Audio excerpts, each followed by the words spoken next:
Dini l-ewwel darba fl-istorja ta' pajjiżna mintu sar Repubblika f'Diċembru tal-1974 li l-persuna innominata għal President tar-Repubblika se tinħatar wara l-bdil fil-Kostituzzjoni biex il-kariga tintelab biss biqbil ta' mill-inqas 2/3 tal-Parlament. Dan permezz ta' riforma li saret minn Gvern Laburista immexxi mill-Prim Ministru Robert Apela, riforma storika li għaddiet mill-Parlament Malti fid-29 ta' Lulju tal-2020. Id-deċiżjoni bidlet il-mod minn kif inħattru l-10 kapijiet ta' stat preċedenti, anke l-aħħar presidenti wkoll sabu l-appoġġ sħiħ tal-Parlament, inklużi George Vella, Mary Louise Colejro Preca u George Apela fost oħrajn.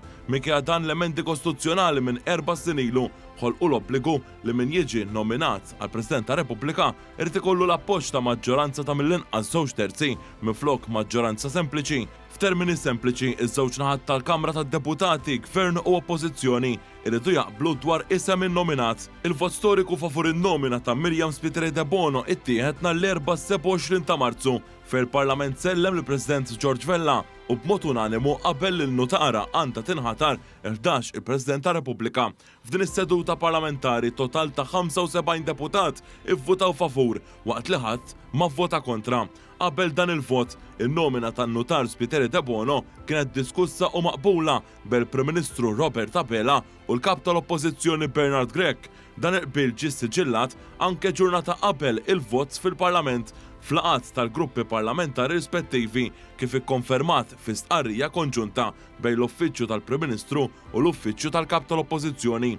Wara dik is-seduta li fiha kien qbil unanimu dwar in-nomina ta' Miriam Spiteri De Bono, il-Parlament ġie aġġornat għal seduta oħra speċjali illum il-ħamis 4 ta' April f'nofsinhar. Din is-seduta se toħroġ il-barra mill-binja fi Pjazza Ħelsien li ilha tospita il-Parlament sa mill-2015 u se ssir fis-sala tal-Gran Kunsill fil-Palazz tal-Gran Mastru fil-Belt Valletta.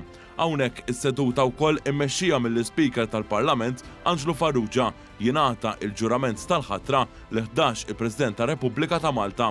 Dan ukoll it-tielet ġurament simili fil-ħatra ta' President li se jkun presedut minn Dr. Angelo Farrugia wara dak ta' Mary Louise Colejro Preca fl-2014 u ta' George Vella 5 snin ilu fl-2019. Preżenti għal din iċ-ċeremonja ikun hemm l-ogħla awtoritajiet fosthom il-Prim Ministru u l-Presidenti Emeriti li għadhom magħna. Wara il-ħatra mill-Speaker, il-President il-ġdid Miriam Spiteri De Bono tagħmel l-ewwel diskors tagħha bħala 11 il-Kap ta' Stat Malti.